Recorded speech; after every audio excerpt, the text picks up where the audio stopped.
Welcome to NBA Countdown. Well, happy Saturday night. I'm Maria Taylor, and welcome to NBA Countdown, coming to you live from the Seaport District of New York City, brought to you by Heineken. We've got Jalen Rose and Paul Pierce joining us live alongside Adrian Wojnarowski, and he'll have the latest on NBA All-Star as well as Kevin Durant. But first, let's start with who's playing with confidence, and that's presented by New Amsterdam Vodka. The Warriors are, and they're playing tonight. They rolled to a 31-point victory on Thursday against the Mavs, so they have to be feeling good. It was their 30th 30-point win since Steve Kerr became the head coach in 2014-15. That's 8 more than any other team over that span. And Kelly Oubre is feeling great. Finally had a performance the Warriors were expecting from him. He scored a career-high 40 points after coming into the game averaging just 12 on the season. And Steph added in 28 points, including 4 three-pointers in the blowout win. Curry has made at least 4 three-pointers in 9 straight games, which is tied for the second longest streak of his career. Now let's welcome in the NBA Countdown family. Jalen Rose, he's in Detroit. We got Paul Pierce, he's in LA, so we're covered coast to coast. And Paul, I want to start with you because you actually played against Steph Curry. Yeah. During warm-ups, they caught him hitting 5 threes from the logo. I mean, he seems like he's unguardable, but what is it like to actually play defense against a guy, especially when he gets really hot from 3? Oh, man, you talk about one of the greatest shooters, but the thing about him, how well he moved without the ball. It's like he could do it off the dribble, and guys that come to mind for me is like Reggie Miller and Ray Allen. Those guys were the hardest guys to guard, and you just wish they just stopped moving so much. It's crazy when you think about it. Think about the greatest shooters that ever played. When you say Reggie, Ray, you got to throw Steph in there, and Klay Thompson. They all move well without the ball. Those are the most difficult guys to guard, especially with the range that they have. Okay, Uncle P, we did do a little research, and Steph shot 58% against you. Now, that's after you were with the Celtics. That don't count. I mean, I knew you were going to say it doesn't count. No, when I was with the Clippers, that don't count. I was 37 years old. Give me a break. I could. Okay, We'll give you a break. We'll roll over to Jalen. And I guess what you've noticed about the Warriors so far and how they've been led by Steph Curry coming off of such a big win against the Mavs on Thursday. I appreciate for Steph Curry that he wanted to establish himself as one of the elite top players in the game again. He's dealt with some injuries. The Golden State Warriors aren't the favorites. However, playing high volume and seeing if he was going to put up the kind of big numbers that you see from the other top guards around the game. And he reestablished himself, Maria, with flying colors. This guy is a Curly Neal Harlem Globetrotter playing in the NBA. An infectious personality, unlimited range. He's going to shatter, along with Klay Thompson, for that matter, so many three-point records in the history of the NBA. And he's basically the key for the Warriors right now. We know that if Steph scores 28 points, the Warriors are 8-3. So that seems to be a little bit of a magic number for Steph. And you saw him in warm-ups. He's already hitting shots from the logo, so we know he's going to show it to us tonight against the Mavericks. Again, guys, stay right there because we got plenty more coming as we get you set for the Warriors taking on the Mavs. Luka Doncic right now, he's leading the league in triple-doubles, but obviously needs to have a big game tonight. Meanwhile, Draymond Green, he's a leader for the Warriors, and their offense is still warmed up, getting ready to play the Philadelphia 76ers in Philly. He will be lonely tonight. What's that song? I'm on my own? Yes, exactly. I mean, he's used to that, but he was hoping not to go back to that. Kyrie Irving out. Kevin Durant also is now undergoing a 7-day quarantine. We got to get you caught up on that situation. It's been evolving over the last 24 hours. He was a late scratch for the Brooklyn Nets game against Toronto last night. Then he was cleared to play. Then they told him after playing for 19 minutes, you are no longer allowed to play. He went to the locker room. He tweeted, "Free me." It was very confusing. Social media was blowing up. There was multiple reports that were conflicting, and we were all trying to figure out what was going on. So that led to the NBA to issue a statement that said, under the league's health and safety protocols, we don't require a player to quarantine until a close contact has confirmed positive test. During the game, a positive result was returned for the person Durant interacted with this afternoon. Once that was positive, we took him out of the game because of contact tracing. Now, he was with a team employee 3 times earlier that afternoon, the one that tested positive. So that's going to require now, according to Shams, a 7-day quarantine. So that means he will rejoin the team on Friday, 7 days after last night, and he will miss 3 total games. this is just adding on to the layers of frustration for a Brooklyn Nets team who is trying to develop some chemistry but has not been able to so far. Let's hear from their head coach and what he's making of all of this. Yeah, I think we found out recently that he can rejoin the team Friday. So I'm assuming that's the 7-day, contact tracing protocol, and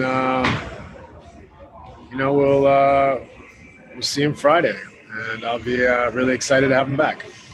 Gotcha. And with the Kyrie right index finger sprain, just how severe is that? Something that's a day-to-day situation? How long could he be out? I think to be determined, but I think it very well could be a day-to-day. I think we're thinking of it day-to-day right now, but you never know. It's we'll see how it responds, but hopefully it is day-to-day, and we'll see him back in action on Tuesday. Malika Andrews, ESPN.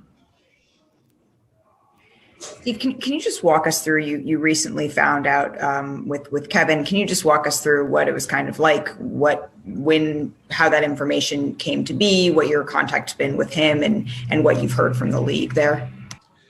Basically, I just got a text, in the last 30 minutes saying that was the conclusion. So I've texted with Kevin last night, but haven't spoken to him today. And, that's all I can give you is I just heard, and we'll see him on Friday. And that's the health and safety protocol say 7 negative tests, right? It's the 7, something like that. Yeah, don't quote me on that, but everyone's been negative. Kevin's been negative. Everyone in our group's negative. So hopefully that continues, and he just has to go through the contact tracing 7 days, and we'll welcome him back on Friday. So Brooklyn, like we said, hasn't had a lot of chemistry, haven't played a lot of games, certainly haven't had a lot of practices together with the new Big Three, yet they still are in the top 4 teams in the league in best records against teams that are 500 or better, including the 76ers, who they're playing tonight. So they're playing really well against quality opponents. I guess when you have those 3, you don't need all 3 to be talented, right, Coach? Do you? Yeah. To win a championship, yes, but not. Yeah, you're going to need them, and to win enough games. Look, their record is exceptional against teams above 500. Where they have struggled, think about it, they have 2 losses to Cleveland. Right. Not to bag on Cleveland, but Cleveland is not a championship caliber team. You're just sucking up because you know I'm from there. There you go, Alex. That's right. But this team is these 3 games without Durant and possibly a couple of games without Kyrie Irving is crucial because they're trying to find something. They're trying to get their offense in sync. They're trying to figure out where everyone likes the ball, their spacing, their timing. And then defensively, they are awful defensively. But if you constantly play together, you can get better. So right now, Steve Nash is trying to form a basketball team as they're playing games, limited practice time. So everybody's got to try to get on the same page doing games. And Alec, that's hard to do. So it's just another hurdle for this Brooklyn team. Doesn't always work this way? The teams with the most at stake are the teams that seem to have a lot of distractions going on. What did you say earlier in the night? The team that wins the championship might be the team that handles COVID-19 the best and is most professional and most patient and smartest about the decisions they make off the court. You're right. It's going to hurt them most defensively, though, the lack of chemistry, because when you look at offensively, Kyrie Irving, some of the best handles we've ever seen. James Harden came to the Brooklyn Nets because he desperately wanted to win a championship and demanded the trade. So he's willing to play any role. He doesn't need to be the leading scorer. And Kevin Durant, who can pick his spot and score anywhere on the court he wants to score. As we look at James Harden with Houston and then the rest of the season in Brooklyn, less points, far more assists. When you have those guys to pass to, it makes getting assists a lot easier. Yeah, Allen, when I look at this, the most important thing is the usage rate. Look how that's down. And that's the thing. James Harden is always, the deeper they go into the playoffs, he's kind of run out of gas a little bit in Houston because he's had to do so much. Hopefully, by his usage rate being down, playing with Kevin Durant and Kyrie Irving, come playoff time, he have enough left in the tank. But we know Harden is capable of carrying this team. The question is, he doesn't want to get in that mode again because as soon as he gets in that mode, here come Kyrie and KD, and you have to readjust. So if I was James Harden, this is not about winning this game tonight. It's about continuing to grow and play the way you need to play so when those other 2 guys come back, y'all can start trying to gel a little bit more. Meanwhile, the Rockets won 7 of 8, and in their last 12 games since Harden was traded, they've held opponents to 105 points per game on 43% shooting. So they're a brand new team now. I mean, everything about them is completely different, and James Harden makes everything about this Nets team different. If they're all healthy, do they have enough time together, do you think, to win a championship this season? It's going to be tough, Alec, because defense. Offense is easy, a little bit easier because guys can just play on talent. You don't have to have a really great system offensively when you got 3 guys who can score like that. But defense is where they're hurting. And the thing about it, it's not just the initial defense. It's finishing your defense with rebounding. Without Kevin Durant, he's probably your second best rebounder. He's your best one-on-one defender, and he can rim protect. So they're going to struggle without him because, again, you're looking at taking a 6'11", 7-foot guy out of the lineup that does everything and does it efficiently. So it's going to be important that now Steve Nash start to try to develop some of them guys on the back end of that bench, because you're going to need these guys, especially after the break, because it's going to be more games in a more condensed schedule. So Ben Simmons is playing tonight for the 76ers. Embiid is still a game-time decision, but on Thursday, the 76ers did not have Ben Simmons, and he was sorely missed. They just generate better shots when he is on the floor, and Portland had their way on offense. And so the 76ers struggled defensively and on offense without Simmons on the floor. Yeah, and look, he's a Swiss utility knife. He does everything, and you look at him defensively, he can guard 1 through 5. He's an excellent passer, and the thing that people keep forgetting, in transition, Allen, when he gets downhill, he is unstoppable with that size, strength, and athleticism. He takes such high percentage shots and is so efficient that you look at that field goal percentage drop off with him on and off the court. It's pretty astounding. Let's hear from Doc Rivers before the game tonight. We obviously would do things different if all 3 were playing, defensively, if one was playing, but at the end of the day, you still kind of do your system and do the way you play defense, and you tweak it here and there. And so depending who plays will be dependent on how we play defense. At the end of the day, you still have to be solid defensively.